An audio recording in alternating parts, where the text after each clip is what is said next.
बोलो जयकारा। बोलो मेरे श्री गुरु महाराज की जय। श्री सतगुरुदेव भगवान की जय। श्री नगली निवासी भगवान की जय। श्री परमहंस दयाल जी महाराज की जय। श्रीमद् भागवत रहस्य प्रथम स्कंद आगे। जन्म जन्म मुनि जनत जतन कराई, अंतराम कहीं आवत नहीं। समस्त जीवन जिसकी लगन में बीता होगा वही अंत काल में उसे याद आएगा। जीवन तब तक कृपा नहीं करते, ईश्वर जब तक कृपा नहीं करते जब तक कि मनुष्य स्वयं कोई प्रयत्न ना करे। सारा जीवन भगवान के स्मरण में बीते और कदाचित ये व्यक्ति अंत काल में भगवान को भूल जाए तो भी भगवान उसे याद करेंगे। सत्कर्म कभी व्यर्थ नहीं होता। भक्त मुझे भूले तो भी मैं उसको नहीं भुलाता, ऐसा भगवान ने कहा है। भीष्म पितामह महान की मृत्यु को उजागर करने के लिए द्वारकाधीश पधारे थे। भीष्म पितामह ने महायज्ञ का विश्वास न किया और उन्हें प्रभु की शरण मिली। भीष्म पिता ने महाज्ञान का विश्वास न किया, तब उन्हें प्रभु की शरण मिली। भीष्म पिता की मृत्यु से युधिष्ठिर को दुख हुआ, किंतु उनके सद्गति से उनको आनंद भी हुआ। धर्मराज राज सिंहासन पर बैठे हस्तिनापुर का शासन करने लगे। उनके राज्य में अकाल नहीं है, ना तो अतिवृष्टि होती है और ना ही अनावृष्टि।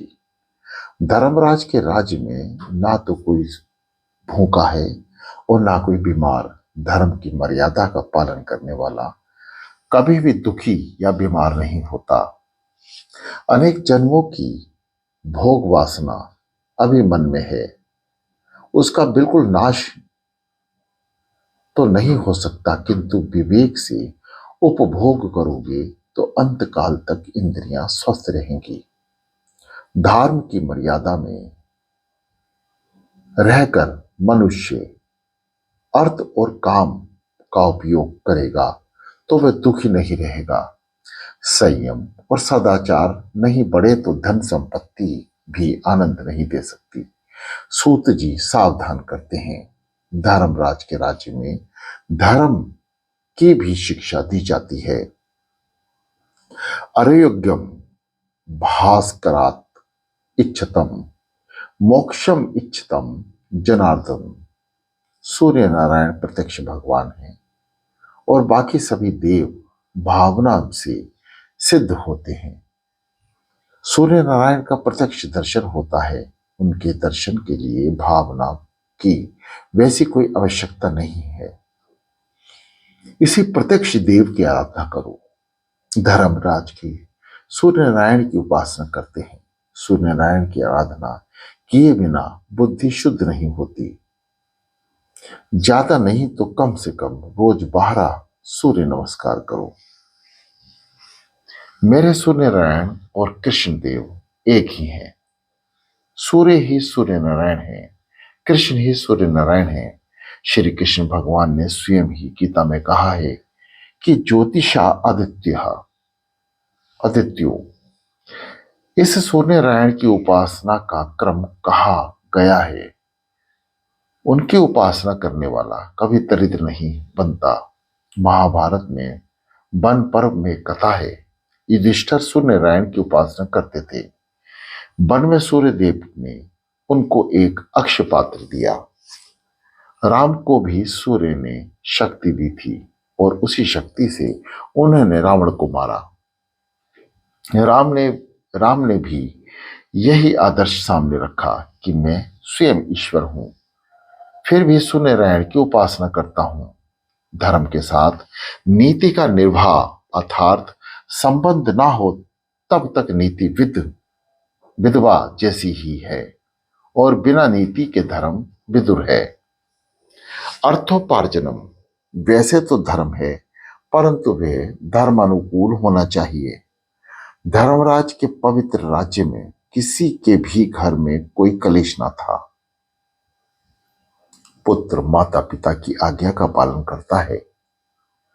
उस समय राजा निष्ठ होने के कारण प्रजा भी धर्मनिष्ठ थी। युधिष्ठिर का राज तिलक करके श्री कृष्ण द्वारका गए। वहां की जनता ने रथ यात्रा का दर्शन किया। रथ में विराजित द्वारकाधीश के रोज दर्शन करो। उनके हाथों में शंख चक्र गदा और पद्म है। रथ सोने का है, एक झांकी सी करें तो हमारा हृदय पिघलेगा। इस शरीर रथ में श्री कृष्ण की झांकी करो। हृदय से सिंहासन पर बिठाकर भक्तजन प्रभु का दर्शन करते हैं।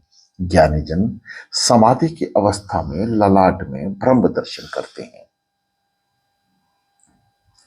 द्वारकाधीश ने द्वारका में प्रवेश किया। नगरजन कहते हैं कि आपकी कृपा से वैसे तो सब ठीक था, एकमात्र दुख यही था कि आपका दर्शन नहीं कर सकते थे। सभी को कृष्ण दर्शन की आतुरता है।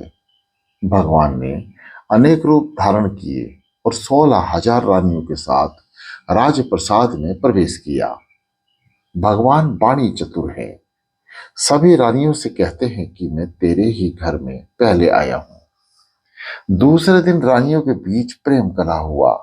भगवान की ये दिव्य लीला है। उस समय कामदेव लड़ने आया। रास लीला में कामदेव पराजित हुआ। फिर भी उसे मन में असंतोष रह गया था कि उस समय तो कृष्ण बालक ही थे। उस समय मैं हारा था। यह कोई अचरज की बात नहीं थी। कामदेव ने श्री कृष्ण से कहा कि जब सुंदर युवतियां आपकी सेवा कर रही हों उसी समय मुझे झगड़ना है। सुंदर प्रेम पल भाव से रानियों ने श्री कृष्ण को प्रसन्न करने का प्रयत्न किया, किंतु श्री कृष्ण तो अजय ही रहे। वन के वृक्षों के तले बैठकर काम का दमन करना तो ठीक है, किंतु अनेक रानियों के साथ रहकर काम को जीते वे तो परमात्मा है। श्री कृष्ण का चिंतन मनन करने वाले को काम सताता नहीं, तो श्री कृष्ण को तो वह कैसे सताएगा। ईश्वर वह है कि जिसे काम कभी अधीन ना कर सके। काम के अधीन हो जाए वह जीव है। श्री कृष्ण को काम पराजित ना कर सका। उसे अपने धनुष बाण का त्याग करना पड़ा। श्री कृष्ण योगेश्वर हैं। शंकर भी योगेश्वर हैं। प्रवृत्ति में पूर्णता रहकर भी उनमें आसक्त ना बने, वही है योगेश्वर।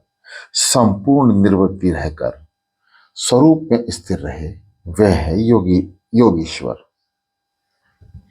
12वें अध्याय में परीक्षित के जन्म की कथा है। उत्तरा ने बालक को जन्म दिया। वे चारों ओर देखने लगा। माता के उदर में मुझे चतुर्भुज स्वरूप जो पुरुष दिखता था वह कहाँ है। परीक्षित भाग्यशाली था कि उसको पिता के गर्भ से ही भगवान के दर्शन हुए। परीक्षित भाग्यशाली था कि उसको माता के गर्भ से ही भगवान के दर्शन हुए। यही कारण है कि वह उत्तम श्रोता है। युधिष्ठिर ने ब्राह्मणों से पूछा कि बालक कैसा होगा। ब्राह्मणों ने कहा, वैसे तो सभी ग्रह दिव्य हैं, किंतु मृत्यु स्थान ही कुछ गड़बड़ी है। उसकी मृत्यु सर्पदंश से होगी। यह सुनकर धर्मराज को दुख हुआ। मेरे वंश का पुत्र सर्वदंश से मरे, यह ठीक नहीं है। ब्राह्मणों ने उसको आश्वस्त किया, चाहे सर्वदंश से उसकी मृत्यु हो, किंतु उसे सदगति मिलेगी। उसके अन्य ग्रह शुभ हैं। इन ग्रहों को देखकर ऐसा लगता है कि इस जीवात्मा का यह अंतिम जन्म है। 9वें स्थान में शुभ ग्रह उच्च क्षेत्र का बृहस्पति जिसके हो वह धर्मात्मा बनता है। परीक्षित दिनों दिन बड़े हो रहे थे। 14वें और 15वें अध्याय में धृतराष्ट्र पांडव मोक्ष की कथा है। 16वें अध्याय से परीक्षित चरित्र का आरंभ होता है। विदुर जी तीर्थ यात्रा करते हुए प्रभास क्षेत्र में आए। उन्हें खबर हुई कि सभी कौरवों का विनाश हुआ है और धर्मराज राज सिंहासन पर बैठे हैं। केवल मेरा भाई धृतराष्ट्र ही धर्मराज के यहाँ मुट्ठी भर खाने के लिए रह गया है। विदुर जी आए। धर्मराज ने उनका स्वागत किया। विदुर जी सम्मान मांगने नहीं आए थे, अपने बंधु को बंधन मुक्त कराने के लिए आए थे। उन्होंने 36 वर्षों तक तीर्थ यात्रा की। संत तीर्थों को पावन करते हैं। वैसे तो उत्तमा सहज अवस्था, मध्यमा ध्यान धारणा, अथवा मूर्ति पूजा जय तीर्थ यात्रा सिद्धमा धमम। इसका कारण यह है कि यात्रा में अन्य चिंताओं के कारण परमात्मा का नियमित ध्यान नहीं हो पाता। सत्कर्म नियम पूर्वक नहीं होता, जिससे तीर्थ यात्रा में अपेक्षा भगवान का ध्यान श्रेष्ठ है। देवी भागवत में लिखा है कि घर की अपेक्षा अधिक सत्कर्म तीर्थ यात्रा में ना हो सके तो तीर्थ यात्रा व्यर्थ ही है। विदुर जी ने 36 वर्ष तक यात्रा की, फिर भी बात तो अति संक्षेप में ही कही। आत्म प्रशंसा मृत्यु है। अपने सत्कर्मों का स्वयं अपने मुख से वर्णन ना करो। विदुर जी ने 36 वर्ष की यात्रा का 36 शब्दों में ही वर्णन किया है।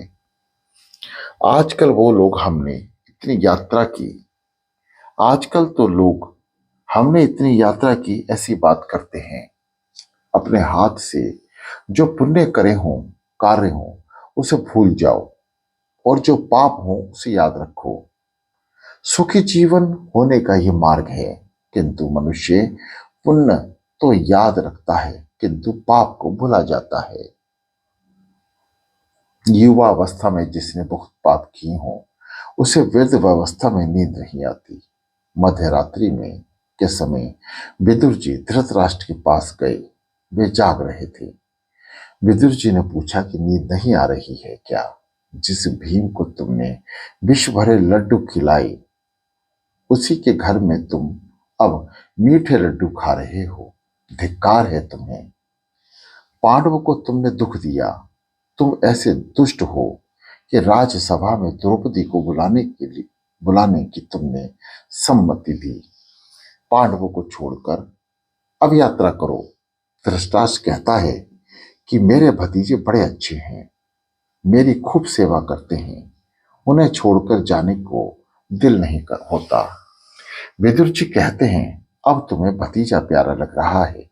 याद करो कि तुमने पांडवों को मारने के लिए कितने प्रयत्न किए थे। भीमसेन को लड्डू के विष दिया, लाक्षागृह में आग लगा दी। ये धर्मराज तो धर्म की मूर्ति हैं, सो तुम्हारे उपकार का बदला उपकार से ही दे रहे हैं। मुझे लगता है कि कुछ ही दिनों में पांडव प्रयाण करेंगे और तुम्हें सिंहासन पर बिठलाएंगे। तुम अब मोह छोड़ो। तुम्हारे सिर पर काल मंडरा रहा है। तुम्हारे मुख पर मुझे मृत्यु के दर्शन हो रहे हैं। समझ बूझकर गृह त्याग करोगे तो कल्याण होगा, नहीं तो काल के धक्के के कारण घर छोड़ना पड़ेगा।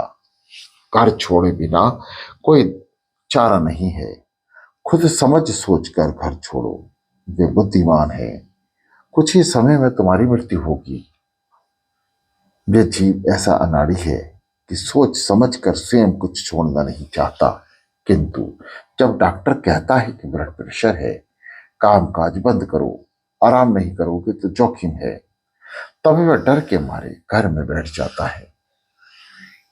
इस तरह लोग डॉक्टर से कहने पर धंधा काम काज छोड़ते हैं। धृतराष्ट्र कहता है भाई तेरा कहना ठीक है, किंतु मैं तो अंधा हूं, अकेला कहां जाऊंगा। विदुर जी कहते हैं कि दिन तो धर्मराज तुम्हें जाने नहीं देंगे। सो मैं मध्य रात्रि को ही तुम्हें ले चलूं। धृतराष्ट्र और गांधारी को लेकर विदुर जी सप्त श्रोत तीर्थ गए। सुबह हुई तो युधिष्ठिर धृतराष्ट्र ने महल में आए। चाचा जी दिखाई नहीं देते। युधिष्ठिर ने सोचा कि हमने उनके 100 पुत्रों को मौत के घाट उतार दिया, अतः उन्होंने आत्महत्या की होगी। जब तक चाचा चाची का समाचार ना मिलेगा तब तक मैं पानी भी नहीं पीऊंगा। धर्मात्मा विदित होता है तो उसके मिलने संत आते हैं। धर्मराज के पास उस समय नारद जी आए। धर्मराज ने उनसे कहा कि मेरे पापों के कारण ही चाचा जी चले गए। वैष्णव वह है जो अपने ही दोष को सोचे, दूसरे के दोष को नहीं। नारद जी समझाते हैं कि धृतराष्ट्र को तो सदगति मिलने वाली नहीं, चिंता मत कर। हर एक जीव मृत्यु के अधीन है। जहां चाचा जाएंगे वहां तुम्हें भी जाना है। आज से 5वें दिन चाचा की सदगति होगी और वे फिर तुम्हारी बारी आएगी। चाचा के लिए अब रोना नहीं, अब तुम अपना ही सोचो। मृत्यु से ग्रस्त व्यक्ति कभी वापस नहीं आता। जीवित अपने ही लिए रोए वह ठीक है। एक ही मृत्यु के पीछे दूसरा रोता है, किंतु रोने वाला यह नहीं समझता कि जो वहां गया है उसके पीछे उसे भी जाना है। रोज सोचो कि मुझे अपनी मृत्यु उजागर करनी है। तुम्हारे लिए अब 6 महीने बाकी हैं। तुम अपनी मृत्यु की सोचो। सूत जी सावधान करते हैं। शैया पर सोने के बाद अर्थात अंतकाल में आया हुआ सायानापन किस काम का, वे निरर्थक है। नारद जी कहते हैं तुम्हें मैं भागवत प्रेरणा से सावधान करने के लिए आया हूं। विदुर जी धृतराष्ट्र को सावधान करने गए हैं, मैं तुम्हें सावधान करने आया हूं। 6 मास के पश्चात कलयुग का प्रारंभ होगा। अब तुम किसी की भी चिंता ना करो, तुम अपनी चिंता करो। युधिष्ठिर ने कई यज्ञ किए, भगवान द्वारका गए तो साथ में अर्जुन को भी ले गए। प्रभु की इच्छा थी कि यदुकुल का नाश हो तो अच्छा हो, और यदुकुल का सर्वनाश हो गया। युधिष्ठिर ने भी भीम से कहा कि नारद जी ने कहा था वह समय अब आ रहा है। ऐसा लगता है मुझे कलयुग की परछाई दिखाई दे रही है। मेरे राज्य में अधर्म बढ़ रहा है। मंदिर में ठाकुर जी का स्वरूप आनंद में नहीं दिखता। सियार और कुत्ते मेरे सामने रोते हैं। तुझे मैं और क्या कहूं। मैं कल घूमने गया था, एक लोहार के पास एक वस्तु देखी। मैंने पूछा कि क्या है, तो उसने कहा कि यह तो ताला है। लोगों के घरों में चोरी होने लगी है, 100 ताले लगाने पड़ते हैं। आज से 6 महीने पहले की बात है। एक वेश्या ने एक ब्राह्मण को एक घर बेचा था। उस घर की बुनियाद में सोना मिला। ब्राह्मण वह सोना लेकर सेठ के पास गया। सेठ धर्मनिष्ठ था। उसने कहा कि मैंने तो मकान तुम्हें बेच दिया था, सो उसमें से जो कुछ भी मिला वे अब सब तुम्हारा ही है। ब्राह्मण ने कहा कि उस संपत्ति पर इसका कोई अधिकार नहीं है। मेरे राज्य की जनता इतनी धर्मनिष्ठ थी। उसी समय मैंने कहा कि 6 महीने में ही इन दोनों का मन कलुषित हो जाएगा। वैसा ही हुआ। कल वे दोनों मेरे पास आए थे और धन पर अपना अपना अधिकार जता रहे थे और अपने साथ एक दिन वकील भी लेते आए थे। लगता है कि मेरे पवित्र राज्य में कली का प्रवेश अब तो हो ही गया है। कली अर्थात कलह का रूप, जिसमें कृष्ण कीर्तन कृष्ण कथा होती है वहां कली नहीं जा सकती। अर्जुन अब तक आया नहीं था और भीमसेन तथा धर्मराज वैसी बातें कर रहे थे इतने में अर्जुन भी आ गया। उसके मुख पर तेज और आभास मात्र भी नहीं दिखता। युधिष्ठिर ने उनसे पूछा कि तेज कहाँ गया। अर्जुन, तूने द्वार आए हुए अतिथि का सत्कार किए बिना ही तो कहीं भोजन नहीं कर लिया। अतिथि भगवान का स्वरूप है। द्वार पर आए हुए अतिथि भूखे रहें तो यमराज के पुण्य का यक्ष होता है। नचिकेता यमराज के घर 3 दिन तक भूखा प्यासा बैठा रहा। यमराज ने आकर पूछा कि तुमने क्या खाया इन 3 दिनों में। तो उसने कहा, आपका पुण्य है। मनुष्य शरीर की अपेक्षा आंख और मन से अधिक पाप करता है। गीता जी में भगवान ने अर्जुन को प्रमाण पत्र दिया कि वह अपापी है, पवित्र है। इसलिए तो भगवान ने उसको गुतात्मक ज्ञान दिया। एक बार रात के समय उर्वशी अर्जुन से मिलने आई। अर्जुन ने उसका मुख तक न देखा।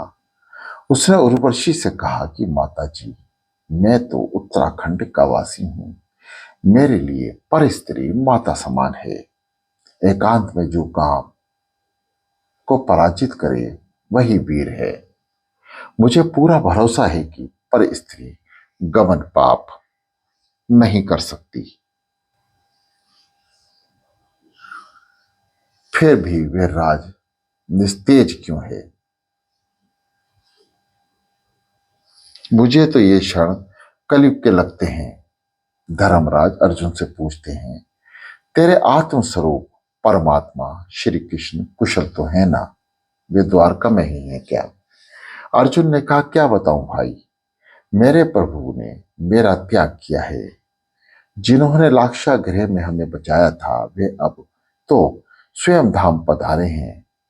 प्रभु मुझे अंतकाल में साथ नहीं ले गए। उन्होंने मुझसे कहा कि तू जब मेरे साथ आया ही नहीं था तो फिर मैं तुझे अपने साथ कैसे ले जा सकता हूं। मैंने तुझे गीता शास्त्र का जो ज्ञान दिया है वही तेरी रक्षा करेगा। बड़े भैया, आज तक मैं कभी हारा नहीं था, किंतु कृष्ण विरह से व्याकुल हुआ। मैं आज द्वारका से लौट रहा हूं तो रास्ते में काबा लोगों ने मुझे लूट लिया। मुझे लगता है कि मुझसे जो शक्ति थी वह मेरी नहीं थी, किंतु द्वारकाधीश की ही थी, और उनके चले जाने से वह शक्ति भी चली गई। मुझे प्रभु के उन अनंत उपकारों की याद आ रही है। लाक्षागृह दहन आदि कई संकट व्यवस्था में उन्होंने हमारी रक्षा की थी। कृष्ण कृपा को याद करते करते अर्जुन कृष्ण विरह में रो पड़ा।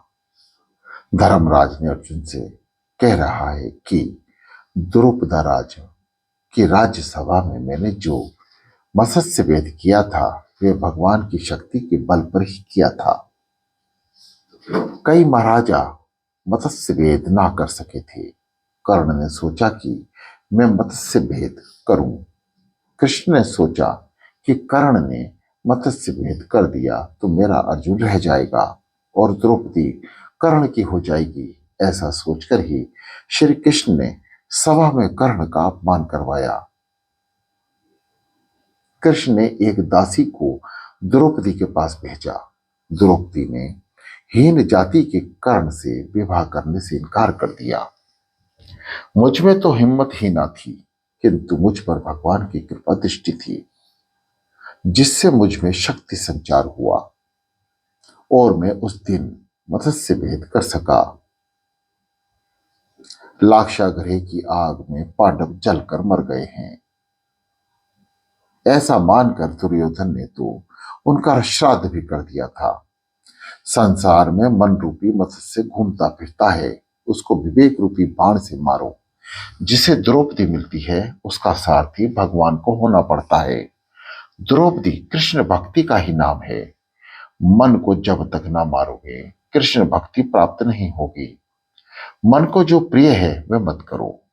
मन की इच्छा के वश नहीं होगे तो धीरे धीरे यह अंकुश में आता जाएगा। आज तक मौज शोक में आनंद प्रमोद में, भोग में, पाप में कितना खर्च कर दिया, उसका जीव कोई हिसाब नहीं रखता। ब्राह्मण को कुछ दिया हो तो उसे वे याद रखता है। हम और क्या कर सकते हैं? 1000 रुपये का दान किया है, दिया है। अंतकाल में जीव चिंता करता है कि मेरी बेटी का क्या होगा, मेरे भांजे का क्या होगा। किंतु तू ये सोच कि तेरा क्या होगा। जिस पर भगवान की कृपा की दृष्टि होती है, वही इस मन मत्स्य को मार सकता है। भगवान की कृपा दृष्टि जब तक ना हो तब तक मन नहीं मरता। प्रभु की कृपा दृष्टि होगी तो मन मत्स्य मरेगा। मन मरेगा तो भक्ति रूपी द्रौपदी प्राप्त होगी। परमात्मा की कृपा दृष्टि होने पर ही जीव मन को वश में कर सकता है। प्रभु की प्रार्थना ना करने से मन मनुष्य को अधोगति की गत में फेंक देता है। अर्जुन को कृष्ण के कई उपकार याद आ रहे हैं। उन्होंने मुझे गीता का उपदेश दिया था। बड़े भैया, एक बार भगवान ने मुझसे कहा था कि कुछ मांगो। बड़े बड़े ऋषि और महात्मा जन्म मरण के फेरों से मुक्त हो पाने की इच्छा से जिसका ध्यान करते हैं, उनसे मैंने मांगा कि युद्ध में मुझे जीत मिले। अफसोस, मुझे मांगना ही नहीं आया। किरात वध के समय मैं शंकर जी के साथ युद्ध कर सका, वह भी श्री कृष्ण का प्रताप से।